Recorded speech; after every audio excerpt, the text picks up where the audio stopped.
네, 감사합니다.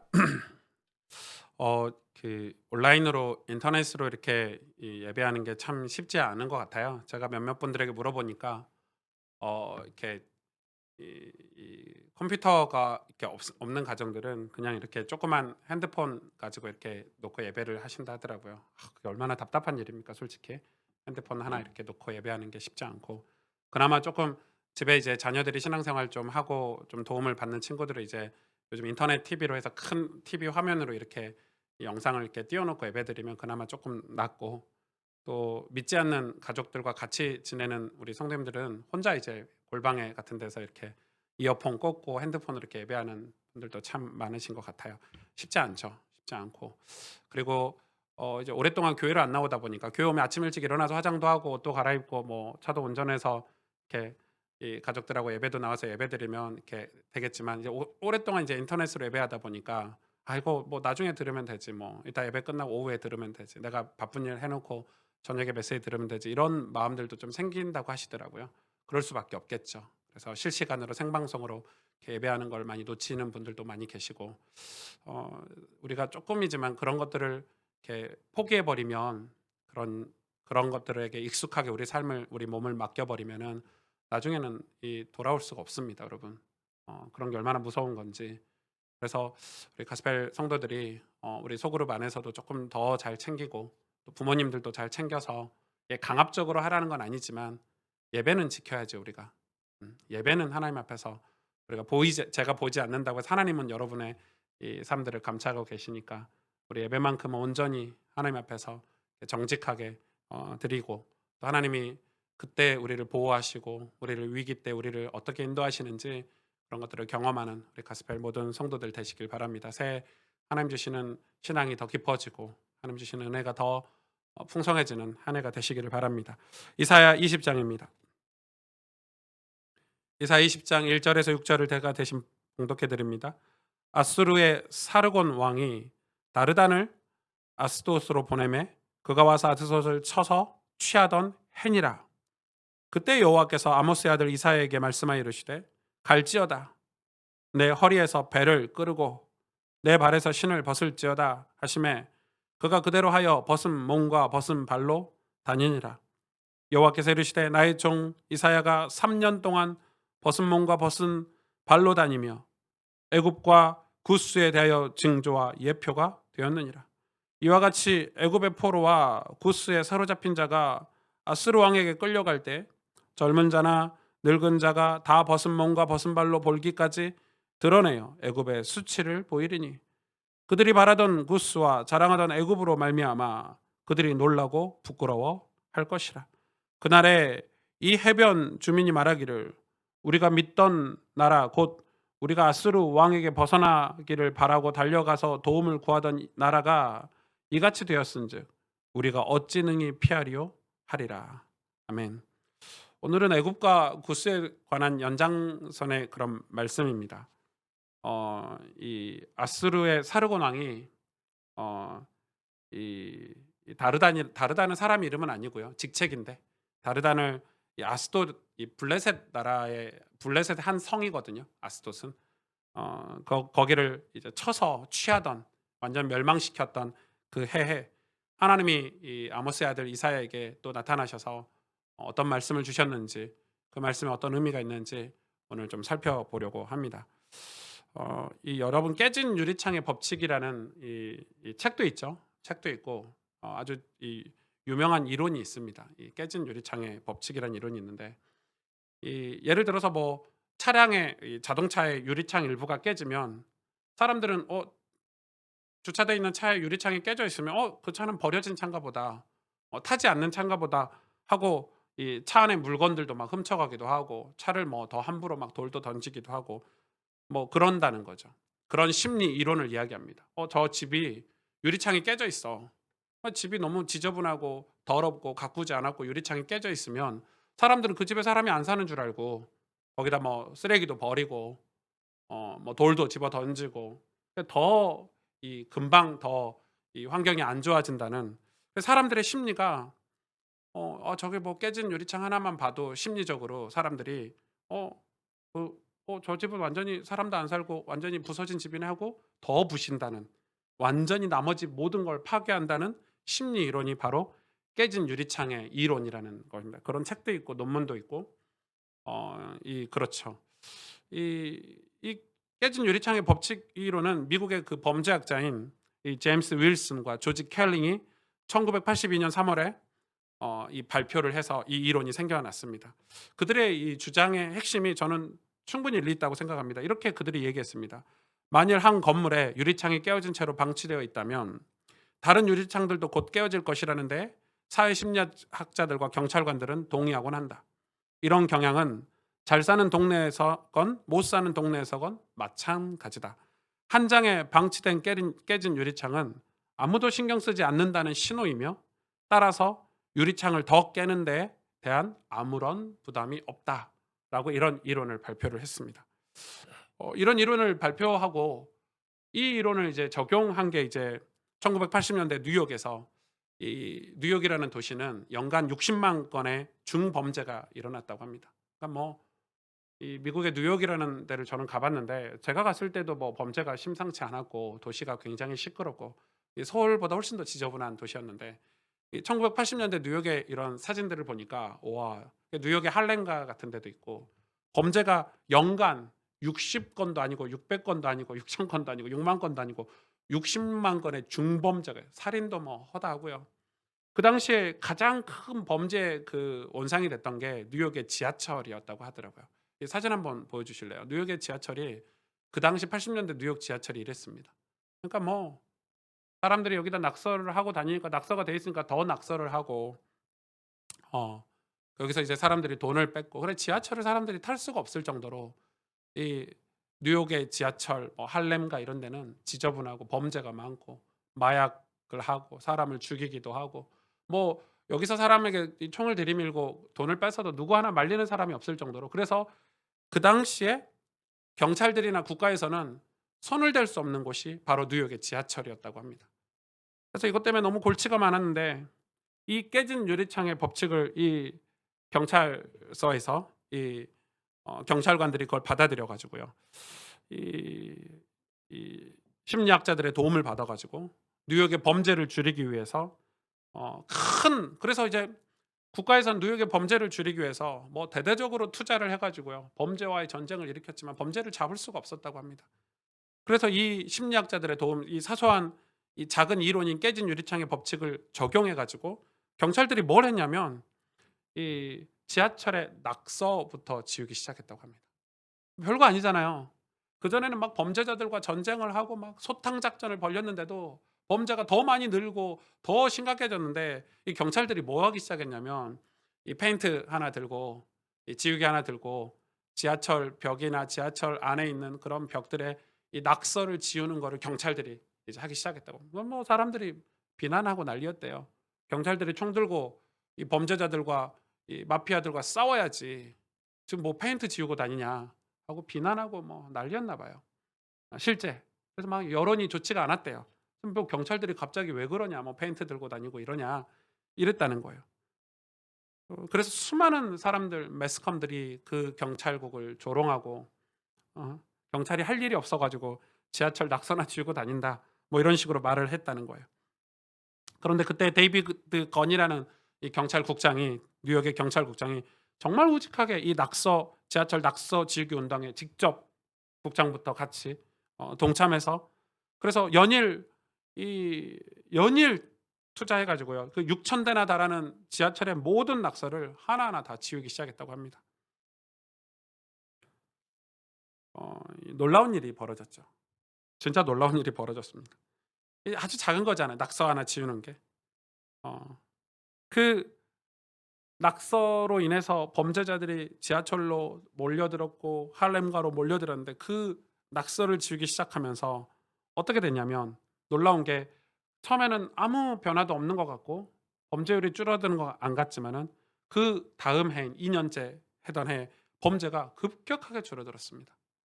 그래서 범죄가 아예 없어지진 않았지만 100%인 범죄가 75%가 사라지고 25% 만의 범죄만 남았다고 합니다.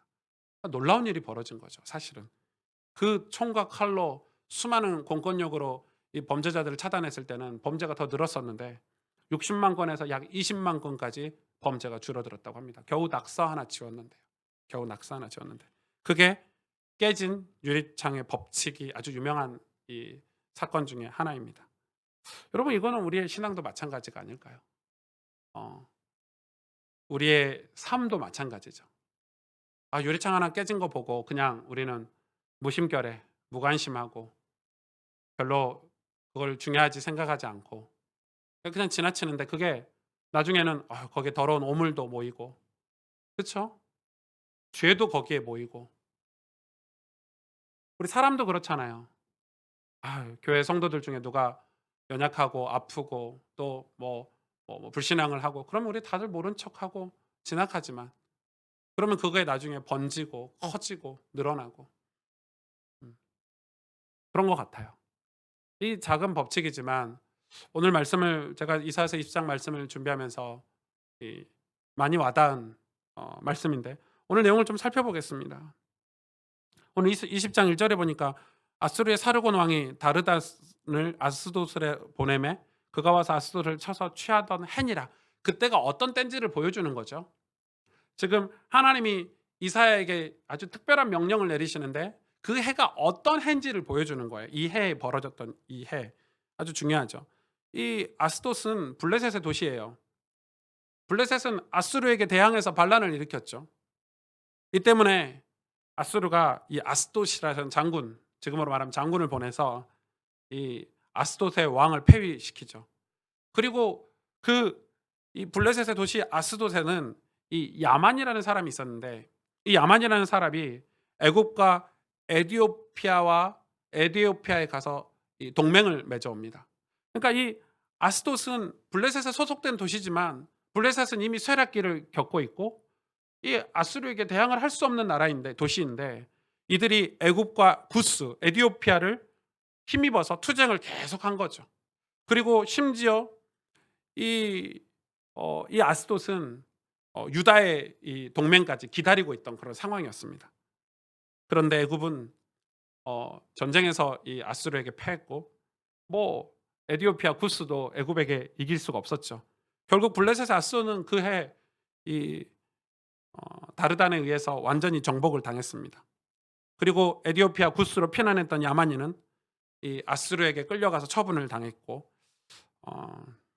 그때가 주전 711년 경입니다. 이때 하나님이 이사야에게 어떤 말씀을 지금 명령하시냐면 그게 2절부터 나오는 말씀입니다. 그때 여호와께서 아모스의 아들 이사야에게 말씀하여 이르시되 갈지어다 내 허리에서 배를 끄르고 내 발에서 신을 벗을지어다. 허리에서 배를 끄르고 내 발에 신을 벗을지어다. 그 당시에 이 이사야는 베옷을 입고 있었습니다. 왜냐하면 나라가 곧 멸망하게 생겼으니까 상복이죠. 지금으로 말하면 회개의 의미로 상복을 입고 있었는데 그것도 벗으라고 하나님이 말씀하신 것입니다. 상복도 벗어라. 신발도 벗어라. 이사야가 보십시오. 그가 그대로 하여 벗은 몸과 벗은 발로 다니니라. 3절에 보니까 여호와께서 이르시되 나의 종 이사야가 3년 동안 벗은 몸과 벗은 발로 다니며 애굽과 구스에 대하여 징조와 예표가 되었느니라. 무려 이사야라는 선지자가 3년 동안 겉옷을 입지 않고 속옷, 지금으로 말하면 팬티 한 장 걸치고 신발도 신지 않고 3년 동안 다녔다는 거예요. 여러분 이게 작은 일이 아니에요. 왜냐하면 그 당시에 이사야라는 선지자의 위치로 봤을 때 지금으로 말하면 표현하기가 어렵지만 대선지자였거든요. 존경받고 신망이 두텁고 나라의 왕이 선지자를 만날 정도로 어떻게 표현하기 어려운데 지금 한국교회 총회장이다 이런 거하고는 좀 다른 아주 신망이 두텁고 존경받으며 하나님의 말씀을 예언하는 선지자 중에서는 아주 높으신, 쉽게 말하면 높다는 표현이 이상하지만 아주 실력 있는 그런 선지자였어요. 존경받는 분이고 당연하죠. 하나님의 거룩을 보고 하나님의 말씀을 그대로 이스라엘 백성에 전달하는 선지자였으니까 이사야 선지자의 위치는 굉장했어요. 그런데 그 이사야 선지자가 옷을 다 벗는다. 신발을 벗고 다닌다. 아무리 이사야 선지자라고 할지라도 쉬운 일인가요? 여러분 생각해 보세요. 지금은 우리나라에서 옷 벗고 다니는 거는 좀 나아요. 뭐 개성이 있다. 지금은 뭐 이 패러독스가 완전히 달라진 시대이기 때문에. 그러나 그 당시 이스라엘은 율법과 전통, 어떤 관습, 여러분 그 당시 유대 사회는 지금과 완전 다른, 완전 철저하게 율법적인데 거기 옷을 벗고 다녀요. 말도 안 되는 소리죠. 그게 단순히 체면이나 뭐 사회적 지위나 이런 거하고 좀 다른 얘기예요. 지금도 만약에 제가 주일날 설교하는데 양복을 안 입고 제가 뭐 청바지하고 티셔츠 입고 설교하면 여러분 되게 우리 어른들은 오 목사 왜 저래? 왜 양복 안 입고 설교해? 이러실 거예요. 근데 지금 그런 거하고 또 달라요. 이때 당시의 상황은 선지자가 여러분 격식에 맞춰서 레위기의 말씀, 관습과 율법에 맞춰서 옷을 입어야 되고 신발을 신어야 되는 사람이 다 벗어버렸어. 다 벗어버렸어요. 왜 3년일까요? 예수님을 예표하는 거거든요. 이거는 예수님을 예표하는 거예요. 예수님이 옷을 다 벗고 신분, 하늘 보좌를 버리시고 신발은 신분을 상징한다고 그랬죠. 겉옷도 신분을 상징한다고 그랬죠. 다 벗어버리고 내 땅은 거룩한 땅이니 네 발에 신을 벗어라 모세에게 말씀하셨죠. 하나님께서. 예수님이 이 땅에 오실 때 다 벗고 다 벌거벗은 몸으로 우리 이 땅에 오신 것처럼 이사야가 하나님이 다 벗고 3년 동안 다니라고 말씀을 하신 거예요. 살게 하라는 거예요. 학식과 덕망이 있던 선지자로서 감당하기 어려운 하나님의 명령이었지만 이사야는 단 한마디도 대꾸하지 않고 묵묵히 벌거벗은 채로 3년을 지냈습니다. 여러분 그 당시 유대 사회에서 이사야를 조롱했을까 안 조롱했을까요? 아마 제 생각에는 저거 이제 미친 거 아니야? 이제 정신이 어떻게 된 거 아니야? 이사야 선지자가 하나님을 너무 가까이 하더니 이제 완전히 사람이 이상해졌네. 수많은 사람들이 조롱했을 거예요. 어린아이들부터 어른들까지. 왜냐하면 유다는 그만큼 위태로웠어요. 유다는 애굽과 구스를 의지했고 블레셋을 의지했고 유다는 어떻게 하면 자기에게 지금 들이닥치는 상황들을 모면하기 위해서 정치적으로 경제적으로 수많은 이 전략들을 피고 있는 그때 이사야가 분명히 말로 메시지를 전했지만 그들은 듣지 않았던 때거든요. 하나님이 이 강력한 성이었던 블레셋의 성이었던 이 아스도스를 멸망하던 그때 이유가 있어요. 그때 애굽과 구스가 강력한 동맹이 돼서 아수르를 같이 싸워줄 줄 알았는데 아무런 힘없이 무너지는 그때 이사야를 벗은 몸과 벗은 발로 다니게 하셨어요. 그건 하나님은 어떻게 해서든지 유다 백성을 깨우치시고 유다 백성이 다시 하나님께 여호와께 돌아오라라는 메시지를 이사야의 몸을 통해서 이사야의 삶을 통해서 보여주고 싶었던 거죠. 음. 이집트와 이 구스, 에티오피아의 심판에 대한 예언을 통하여 이사야로 하여금 옷을 벗고 신을 벗은 채 3년 동안 살게 하신 이유, 그 말은 유다가 하나님을 전적으로 의지하지 않고 강대국인 이집트와 에티오피아를 더 의지하는 것에 대한 경고로 그들이 아스도처럼 너희도 곧 포로로 잡혀갈 거야. 블레셋처럼 곧 아수르의 포로가 될 거야. 너희가 지금은 애굽과 에티오피아를 의지해서 안전할 거라고 생각하고 풍요로움을 즐기고 누리고 있는데 곧 너희도 아스도처럼 끌려갈 거야. 제발 내 말 좀 들어. 다시 여호와 앞으로 하나님 앞으로 돌아와야 돼.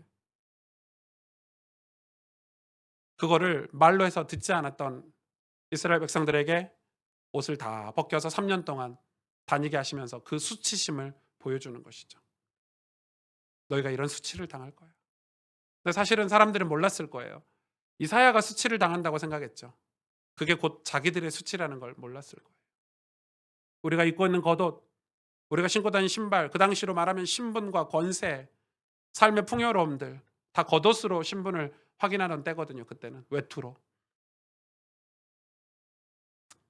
포로로 끌려가면 그런 것들이 무슨 의미가 있습니까? 노예가 되면 그게 무슨 의미가 있고 내 집과 내 나라가 쑥대밭이 되면 그게 무슨 의미가 있습니까? 지금 대한민국도 마찬가지입니다. 우리가 아이들을 뭐 좋은 교육으로 잘 가르치고 좋은 대학을 보내고 좋은 집을 사주고 아이들이 풍요롭게 사는 거를 우리가 꿈꾸고 살지 않습니까? 그런데 재앙이 들이닥치면, 이 작은 바이러스 코로나 하나 들이닥치면 그게 무슨 소용이 있겠습니까? 아니, 영적으로는 아이들이 영적으로 타락해 버려서 범죄를 만나고 어둠을 만나서 아이들이 완전히 타락해 버리면 우리가 어른들이 우리 자녀들에게 물려주고 싶은 삶을 아이들이 감당해낼 수 없는데 그게 무슨 의미가 있습니까?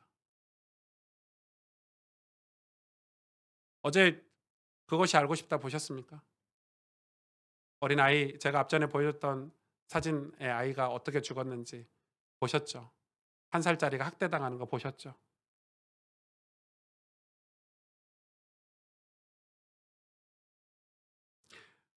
사실 하나님은 18장 19장에 애굽과 구스에 대한 말씀을 주시면서 회복하도록, 다시 구원을 회복하도록, 다시 경배와 예배를 회복하도록, 다시 하나님의 이름이 있는 시온성의 그 위치를 회복하도록, 심지어는 하나님은 애굽과 구스까지 축복하시면서 너희가 회복하면 애굽과 구스도 돌아올 거야.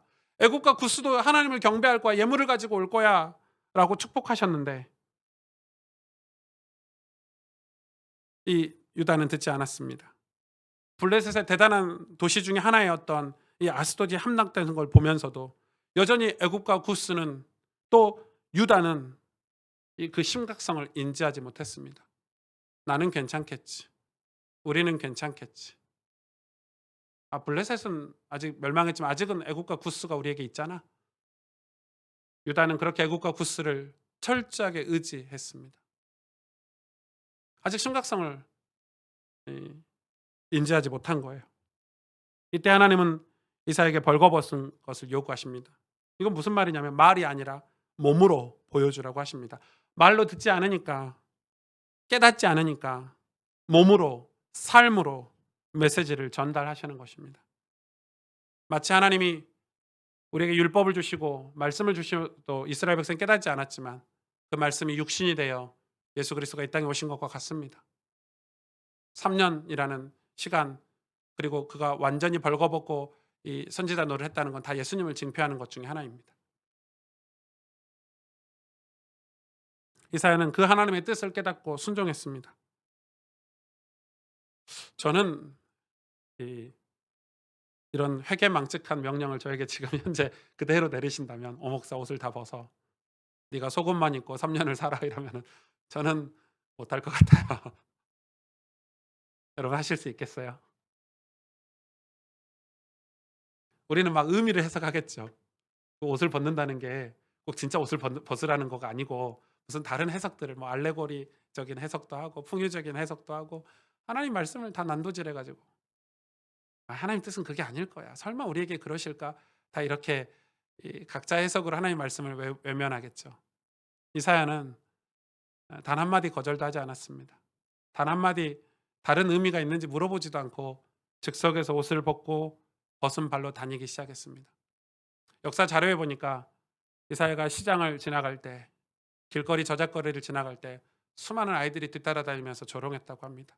그게 이스라엘의 타락의 모습입니다. 우리 자녀들이 그런 선지자를 보고 뒤에서 손가락질하고 조롱하고 따라다녔다는 것 자체가 유다 사회의 영적인 이 황폐함을 보여주는 것입니다. 지금도 그렇죠. 우리 어린 자녀들이 예배를 어떻게 생각하고 있습니까? 우리 어린 자녀들이 부모님의 기도와 부모님이 자녀를 위해서 기도하는 그 기도를 얼마나 귀하게 생각하고 있습니까? 아니죠. 네. 왜? 우리 자녀들은 풍요롭거든요. 믿을 구석이 있다고 생각하거든요.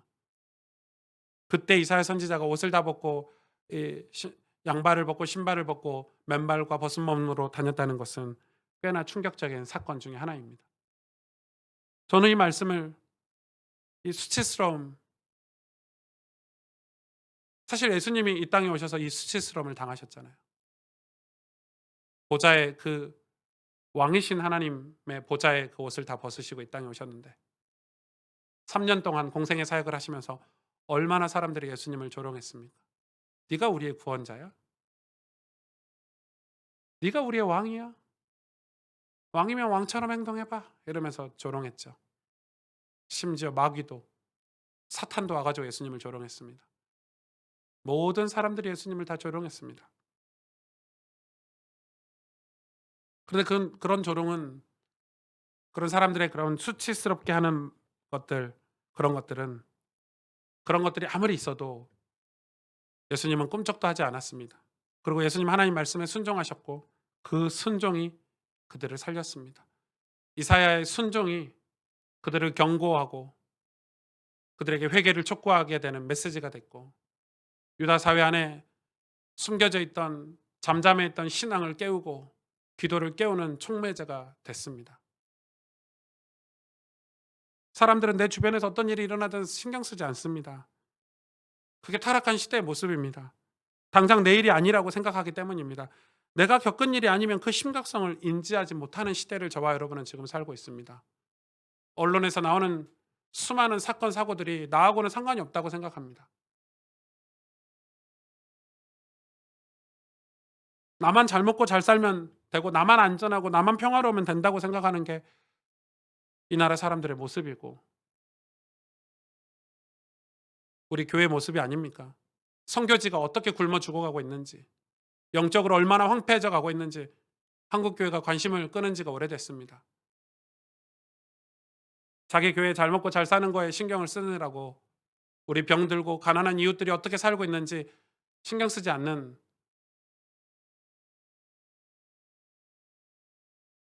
육신적인 일도 그렇지만 영적인 일은 더 무감각합니다. 나를 위해서 기도하고 내 가족과 내 안위와 평화를 위해서는 기도하지만 우리가 이웃과 병든 자들과 이름도 모르는 사람들을, 선교지를 위해서 기도하던 우리 한국 교회 선배들의, 우리 부모님들의 믿음의 기도가 지금 다 실종되었습니다. 지금은 전부 내의 기도밖에 없습니다. 내가 잘 먹고 잘 사는 기도밖에 하지 않습니다. 남을 위해서, 이 땅을 위해서, 병든 선교지를 위해서, 하나님 나라를 위해서 기도가 다 끊겨버렸어요. 그런 기도를 하면 마치 어색합니다. 하고 아무 상관도 없는데 내가 꼭 기도해야 돼, 시간 내서.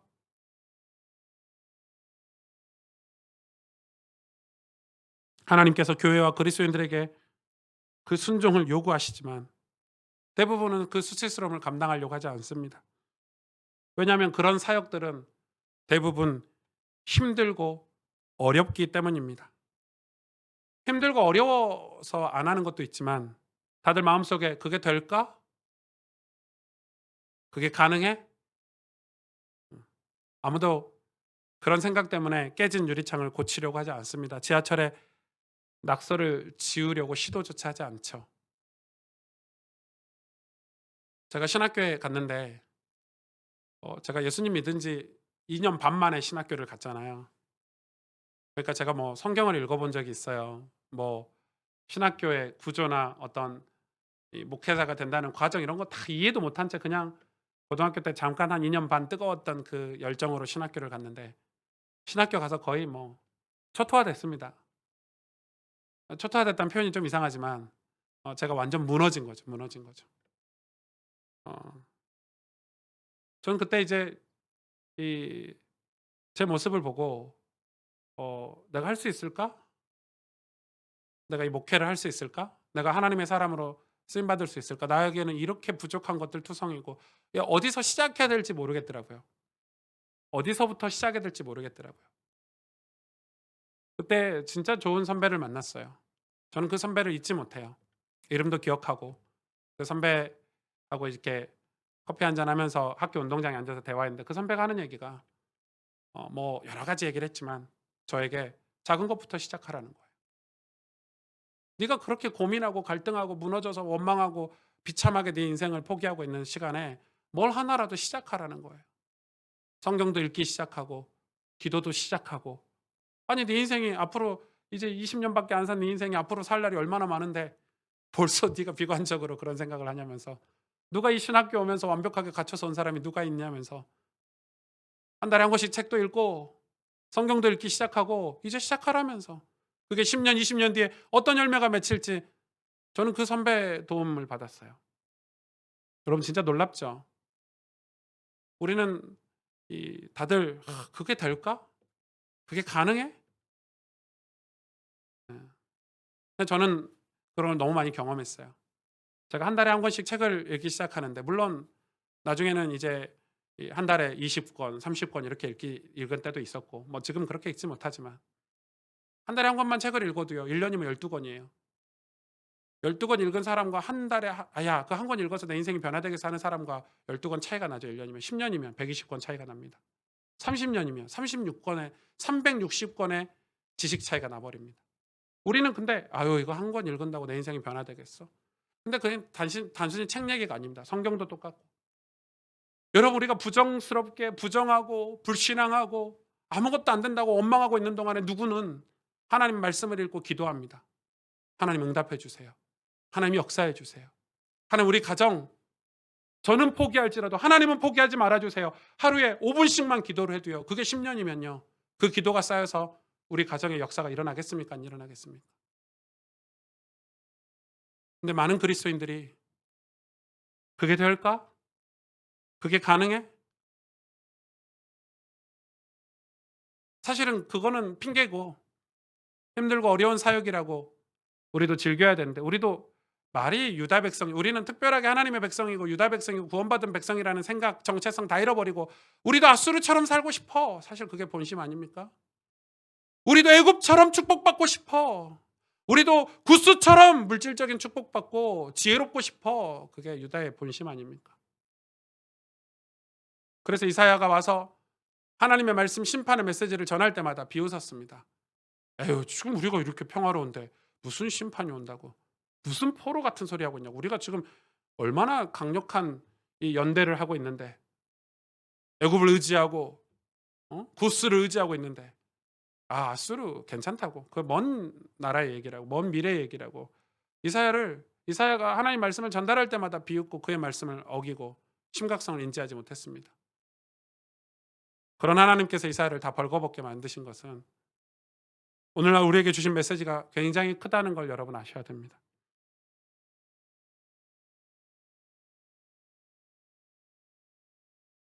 우리도 마찬가지죠. 오늘 이 5절 6절에 그들이 바라던 구스와 자랑하던 애굽으로 말미암아 그들이 놀라고 부끄러워할 것이라. 놀랐어요. 구스가 무너질 줄 몰랐거든요. 애굽이 포로가 될 줄 몰랐거든요. 부끄러워했어요. 그날의 이 해변 주민이, 이 여기 해변은 이 아스돗이 해변에 있던 나라이기 때문에 이 해변 주민이 말하기를 우리가 믿던 나라, 그러니까 지금 이 아스돗은 구스하고 애굽을 의지했는데, 우리가 보세요. 우리가 믿던 나라, 곧 우리가 아수르 왕에게 벗어나기를 바라고 달려가서 도움을 구하던 나라가 이같이 되었은즉 우리가 어찌 능히 피하리요 하리라. 그러니까 이 아스돗은 애굽과 이 구스가 자기를 도와줄 줄 알았는데 애굽과 구스도 같이 망해버렸어요. 아스돗도 당연히 망했죠. 그런 모습을 보고 있는 유다가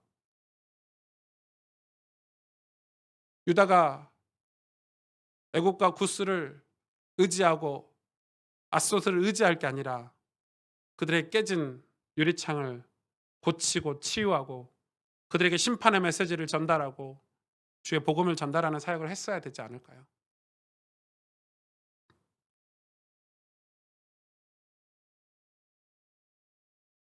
아수르에게 벗어나기 위해 도움을 구하던 나라 애굽과 구스가 그리 될 것이다.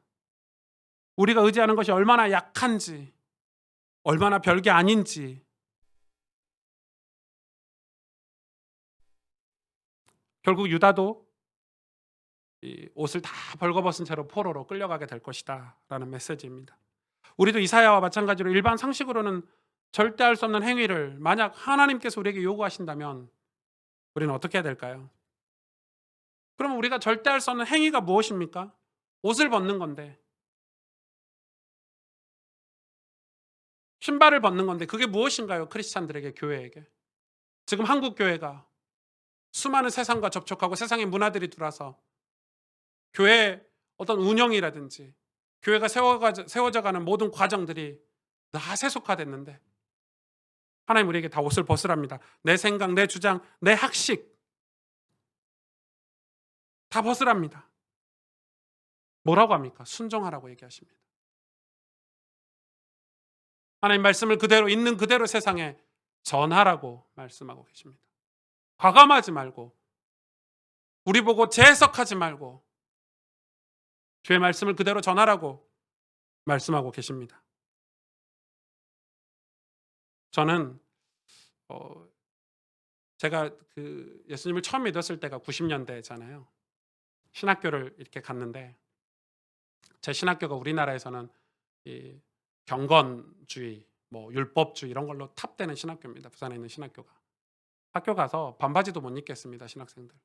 전 깜짝 놀라 반바지 입었다고 저희 선배들에게 이렇게 불려갔습니다. 그러니까 뭐 알만 하시겠죠. 뭐 어떻게 반바지를 여름에 더워 죽겠는데 반바지도 못 입게 하고. 그리고 보니까 이 신학교 가서 제가 왜 낙심이 됐냐면 이 도서관에 전부 성경 읽고 있어요. 그리고 이제 학교 안에 무슨 조그만 기도실이 다 있는데 웅성웅성 기도 시간에 다들 성경책을 이렇게 막 보석 들고 다니고 저는 이제 이 고등학교 때 메시지 듣고 은혜만 받고 신학교를 갔는데 그게 적응이 안 되더라고요. 처음에 제가 그분들을 얼마나 많이 비꼬고 정죄했는지 몰라요.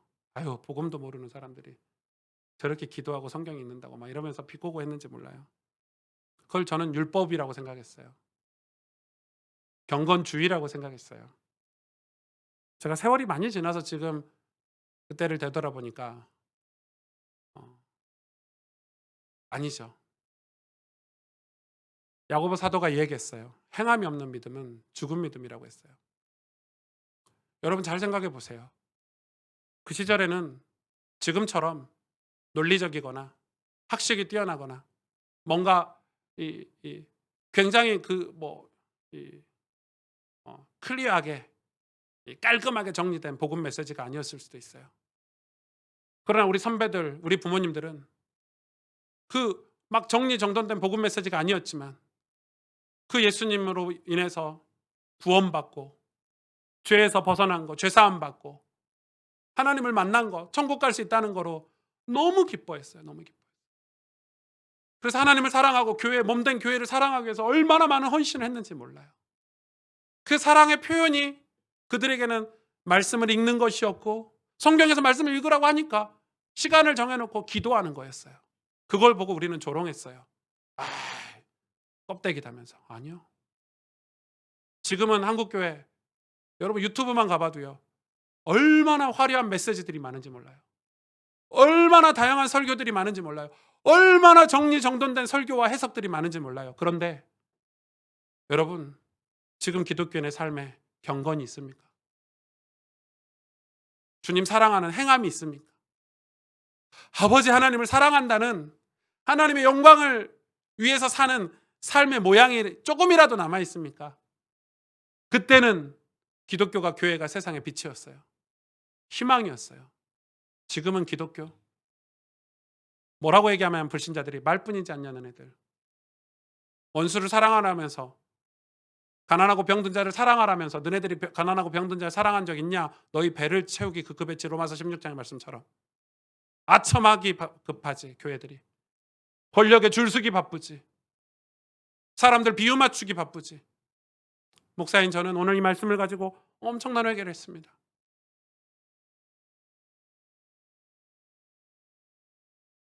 우리는 주변에 깨진 유리창을 그냥 보고 그것이 내 것이 아니야.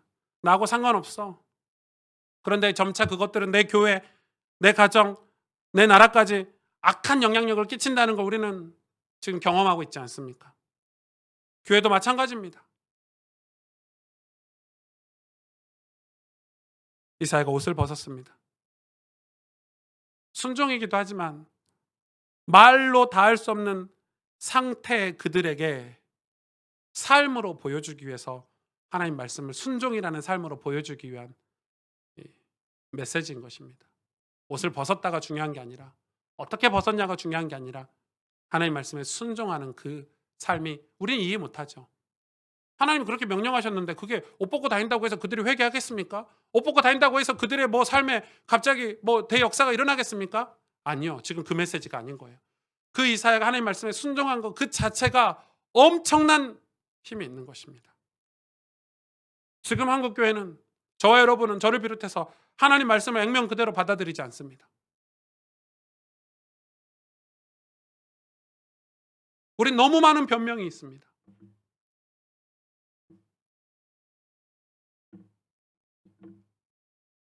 그리고 다 말로만 떠듭니다.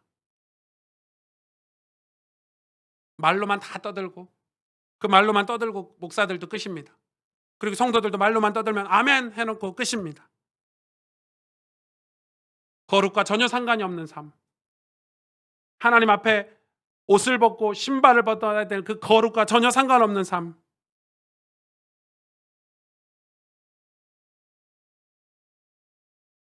그러는 동안에 세상은 뉴욕의 지하철처럼 흥청망청 돼버렸습니다.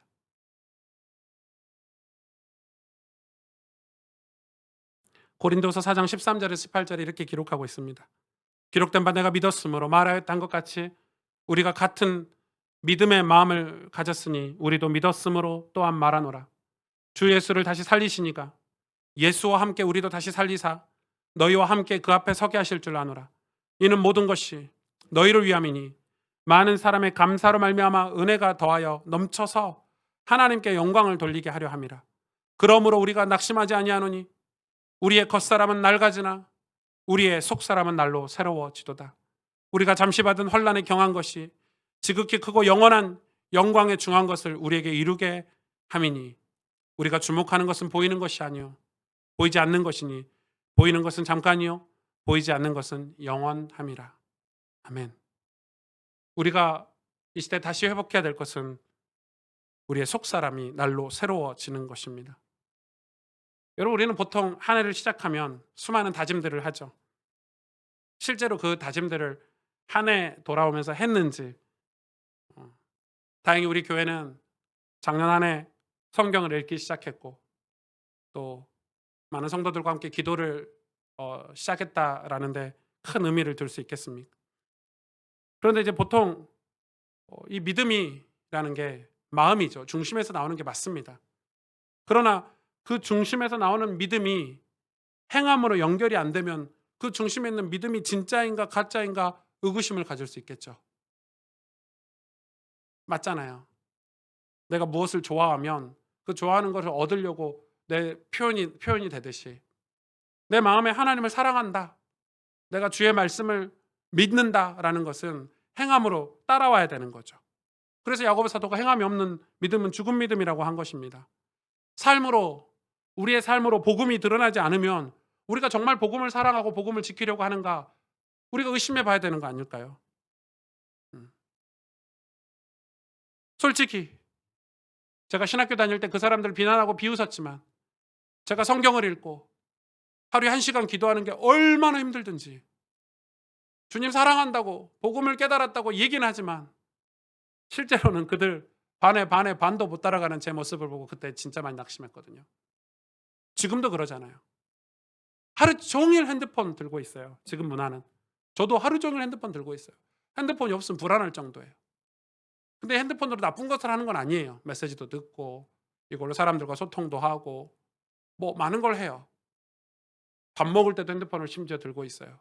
커피 마실 때도 핸드폰을 들고 있어요. 중요한 사람들과 대화해도 핸드폰을 들고 있어요. 그런데 하루 종일 핸드폰하고 혹은 문화생활을 하면서도 성경 읽을 10분의 시간이 아깝다. 그렇게 아깝다고 느껴지면 우리는 하나님 말씀을 믿지 않는 사람일 수 있죠.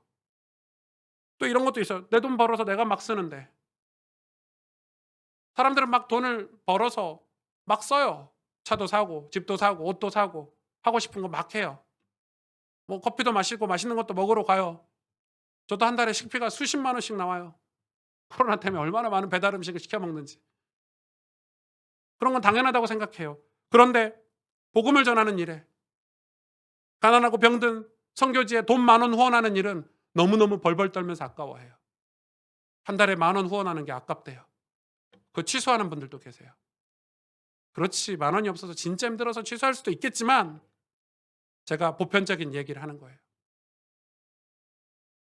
저부터 회개해요. 저 주일날 헌금할 때, 이 10,000원짜리 헌금할 때 많은 생각을 해요. 나는 이번 주에 커피 10만 원어치 먹었는데 피자에 통닭에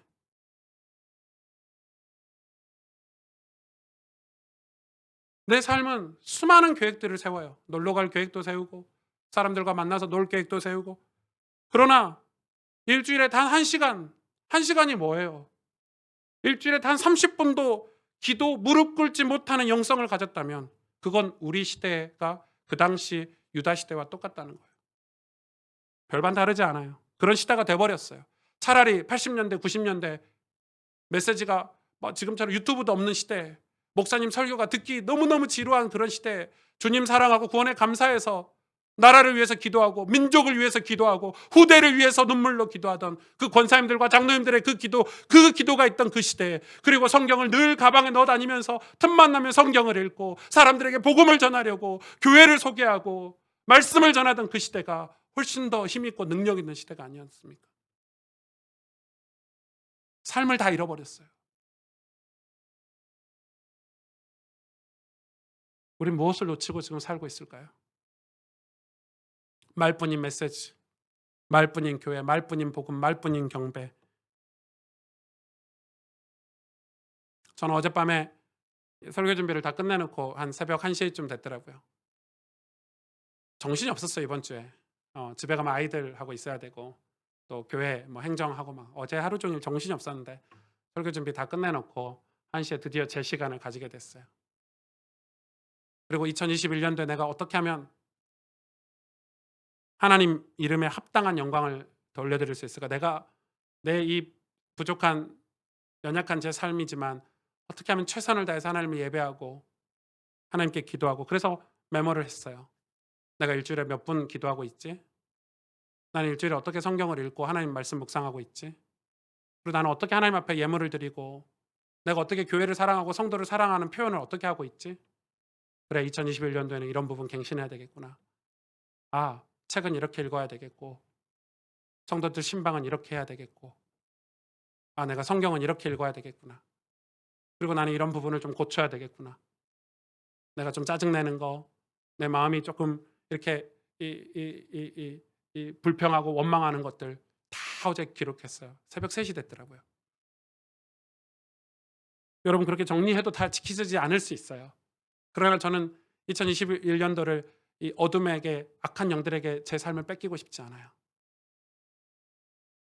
세상에 제 마음과 생각을 뺏기고 싶지 않아요. 온전히 주님 사랑하고 싶은 마음으로 어제 다 정리를 했어요. 여러분, 우리가 내 작은 삶이지만 하나님의 영광이 내 삶에 걸리고 내 삶으로 많은 사람들에게 주의 복음을 전할 수 있었으면 좋겠다. 그래서 여러분, 우리는 이 온전한 복음을 회복해야 돼요. 이번 송구 영신 예배 메시지예요. 온전한 복음을 어떻게 회복할 수 있냐? 어떻게 회복할 수 있습니까? 여러분, 성경을 읽으십시오. 그리고 주일 말씀 이 설교를 놓치지 마십시오. 한마디도 놓치지 마십시오. 그리고 이거를 혼자 듣고 혼자 깨달으면 절대 올바르게 깨달을 수 없습니다. 피드백하십시오. 지체들과 나누고 가족들과 나누고, 그것도 어렵다면 교육자들과 나누고 내가 말씀을 바르게 깨달았는지 확인하십시오. 왜냐하면 우리는 듣고 마는 시대입니다. 이게 내 것인지 내게 소화된 음식인지 아닌지 확인도 안 되는 시대잖아요. 확인하십시오. 그리고 그 확인하는 방법 중 최고의 방법은 성경을 읽는 것입니다. 하루에 3장, 전 성도가 다 읽었으면 좋겠습니다. 제가 3장 읽어보니까 긴 구절은 10분이면 읽습니다. 짧은 구절은 5분이면 읽습니다. 그것도 힘들면 이 바이블, 드라마 바이블 같은 그냥 틀어놓고 듣기라도 하십시오. 아니, 그것도 힘들면 한 절이라도 읽으십시오. 하루에 한 절이라도. 하루에 한 절 읽는 거는 30초면 읽을 수 있습니다. 마음이 없습니까? 믿음이 없습니까? 그럼 우리는 구원 못 받습니다. 그래서 복음이 그냥 그럼 목사님 1년에 하루에 3장씩 읽는다 내 삶이 변화될까요? 아니요. 1년 만에 변화 안 됩니다. 그러나 10년이 쌓이고 그게 20년이 되고 30년이 되면 여러분 완전 말씀의 사람이 될 것입니다. 성경을 수십독한 인생이라고 생각해 보십시오. 그런 우리가 그 복음이 나를 죄에서 살렸고 건졌고 나를 지옥에서 건졌고 나를 치유하는 복음이라는 걸 말씀을 읽으면서 확인할 수 있을 것입니다. 그리고 두 번째는 우리가 온전한 경배를 하나님께 드려야 됩니다. 경배는 순종의 열매입니다. 결단이죠. 나는 하나님만 경배할 거야. 나는 하나님만 예배할 거야. 여러분, 그게 아니라면 사단은 우리의 빈틈을 너무 잘 알고 있습니다. 아, 이번 주는 예배 안 드려도 돼. 야, 이번 주는 야, 오랜만에 휴가인데 아, 예배 좀 쉬고 다음에 드리면 되지. 여러분, 우리는 괜찮다니까요. 사단은 그거 다 알고 있어요. 영적으로 절대 승리 못 합니다. 사람이 무너지더라도 주저앉더라도 마음은 굳게 먹고 결단이라도 해야죠. 경배. 하나님이 내 인생의 주인이야. 여러분, 가정에서, 직장에서 선포하고 믿음의 고백을 하십시오. 속으로 말입니다. 속 사람이 날로 새로워지라는 겁니다. 낙심이 찾아오거나 불안이 찾아오거나 근심 걱정이 찾아오면 선포하십시오.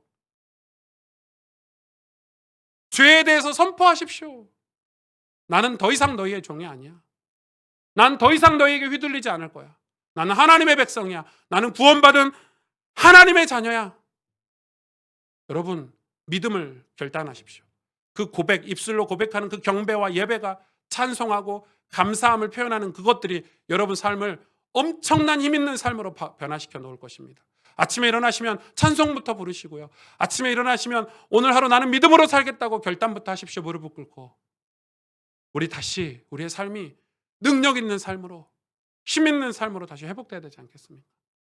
다 눌려가지고 삶에 눌리고 경제에 눌리고 세상 문화에 눌리고 나는 그리스도인인데 그리스도인이라고 표현도 못하고 사는 우리 삶. 옷을 벗으십시다. 수치를 당할지언정 신발을 벗으십시다. 그래서 우리가 온전한 교회가 돼야 됩니다. 교회들 욕 많이 먹죠. 뭐 왜 뭘로 욕 먹는 건지는 모르겠지만 그런 믿음의 사람들이 모일 때 교회가 되는 것입니다. 하나님 믿음의 사람들이 모일 때 일하십니다. 그 온전한 교회가 세상을 향한 저는 메시지라고 생각합니다. 그 교회 자체가 메시지입니다. 요즘은 교회 공동체 자체가 메시지인 것입니다. 우리의 삶이 교회가 되고 교회는 저들에게 메시지가 됩니다. 건강한 교회는 건강한 메시지가 됩니다. 그러기 위해서 교회는 깨진 가정, 깨진 젊은이들, 깨진 이 땅을 두고 그냥 보서는 안 됩니다. 교회가 건강하고 온전하다는 것은 그들을 사랑으로 품고 기도하기 때문입니다. 그런 교회가 수치스러울 수 있습니다. 누구에게요? 번영을 좋아하는 사람들, 율법을 좋아하는 사람들, 외모나 외적인 것, 세상 풍속을 좋아하는 사람들은 그런 교회가 미련하고 아유, 어목사 지금 기도한다고 돼? 아, 어목사 지금 성경 읽는다고 되냐고 지금 할 일이 얼마나 많은데. 아니요. 진짜 신앙의 고수는 엎드립니다. 기도합니다. 두고 보십시오. 하나님이 어떻게 역사하시나. 하나님이 어떻게 일하시나. 우리가 뭘 지금 잃어버렸습니까? 뭘 놓쳐버렸습니까? 교회가 돈이 없습니까? 교회가 시스템이 없습니까? 넘칩니다. 넘칩니다. 교회가 자원이 없습니까? 엘리트가 없습니까? 넘친다니까 교회 안에. 뭐가 없습니까? 하나님을 향한 뜨거운 사랑을 다 잃어버렸지 않습니까? 경건을 다 잃어버렸지 않습니까? 경배를 다 잃어버렸지 않습니까?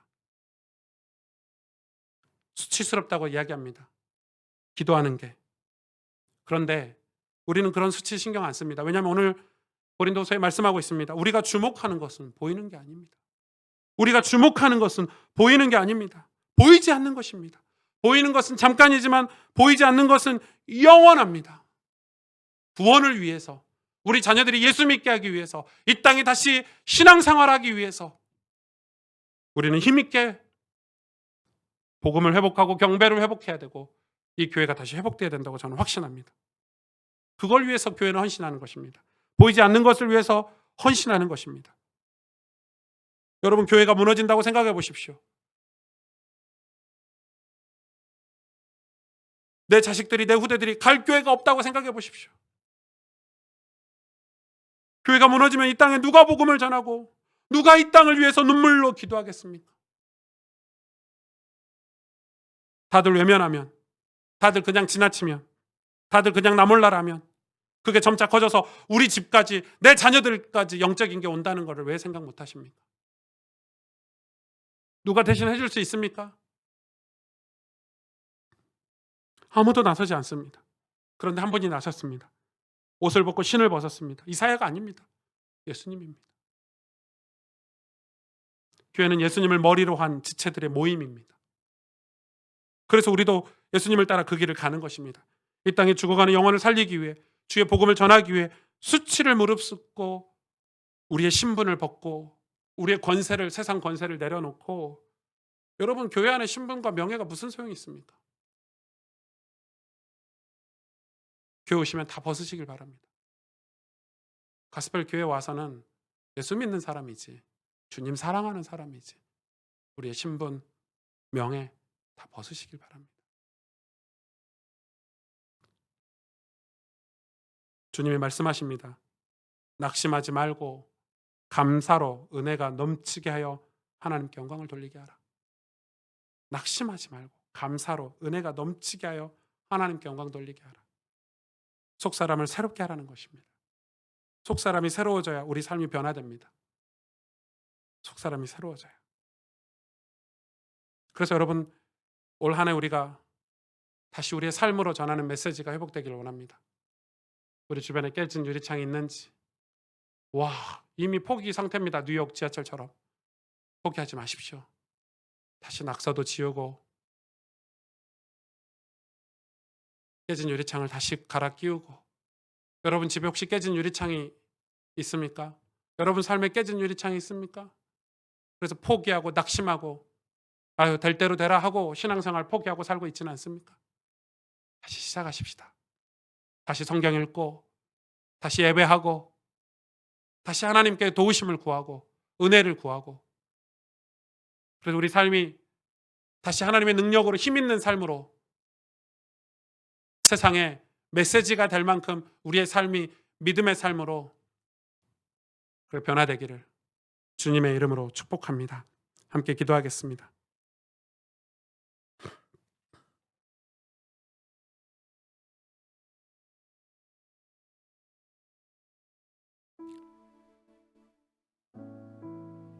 우리는 그동안 말뿐인 신앙생활을 했습니다. 하나님 우리에게 삶으로 신앙생활하라고 요구하고 계십니다. 복음 전하는 것도 우리는 말뿐이었습니다. 얼마나 말을 잘하는지, 세상이 이렇다 저렇다, 얼마나 많은 해석들을 하고 이야기를 하는지. 그러나 정작 그 세상 속으로 간 교회는 없습니다. 예수님은 바리새인처럼 말 잘하는 종교 지도자가 아니셨습니다. 사마리아 땅에 직접 가셨고 죄인들과 함께 식사하셨으며 범죄자들을 가슴에 품고 기도하셨습니다. 사람들이 조롱했습니다. 어떻게 죄인들과 함께 밥 먹냐고 조롱했습니다. 조롱하는 그들은 육신의 것, 눈에 보이는 걸 쫓았기 때문에. 그러나 예수님은 눈에 보이지 않는 것, 천국을 쫓았고 구원을 쫓았고 우리에게 하나님로부터 내려오는 그 영원한 은혜, 십자가의 보혈의 은혜를 쫓았습니다. 이사야가 그걸 쫓아 우리에게 징표로 보여주는 것입니다. 육신적인 신앙생활을 우리가 벗어버리길 원합니다. 세속적인 신분과 명예를 벗기를 원합니다. 가스펠교회 공동체 안에 들어오는 모든 우리 성도들이 우리 속사람이 구원의 감사로 은혜가 넘치게 하여 하나님께 영광 돌리는 경배가 회복되길 원합니다. 온전한 경배의 삶을 통해 세상이, 우리 자녀들이, 우리 가정들이, 깨진 유리창들이 다시 회복되고 낙서가 지워지고 다시 주의 복음에 능력 있는 교회가, 온전한 교회가 될 수 있도록 기도하기를 원합니다. 별거 아니라고 생각하지 마시고, 이거 하루에 성경 한 장 읽는 게 별거 아니라고 생각하지 마시고, 주일 말씀을 한 번 더 듣고 이 땅과 나라를 위해서 기도하는 게 별거 아니라고 생각하지 마시고, 주님을 사랑한다고 아침마다 고백하는 게, 하나님 우리의 만왕의 왕이시라고 아침마다 고백하는 게 별거 아니라고 생각하지 마시고, 우리가 다시 그런 삶들을 회복할 때 우리의 삶은 하나님께서 다시 영광을 회복시켜 주실 것이고 성령의 능력들이 다시 나타날 것입니다. 우리 어른들이, 우리 권사님, 장로님들이 신앙생활하던 그때처럼, 80년대 90년대처럼 많은 걸 모르지만 주님 사랑하는 마음으로 헌신하고 희생하고 엎드렸던 그때처럼 교회가 다시 회복되기를 원합니다. 하나님, 올 2021년도에 역사해 주옵소서. 우리 가스펠 교회가 하나님 앞에 무릎 꿇겠습니다. 주 여호와는 광대하시도다 고백하겠습니다. 엎드려 주님 절하겠습니다. 모든 어둠과 원수들이 물러갈 영적인 싸움을 싸우겠습니다. 하나님, 우리의 기도를 사용하여 주시고 우리의 고백을 들어주옵소서. 우리 합심으로 통성으로 오늘 말씀을 붙잡고 하나님 앞에 함께 기도하겠습니다. 하나님 감사합니다. 주님,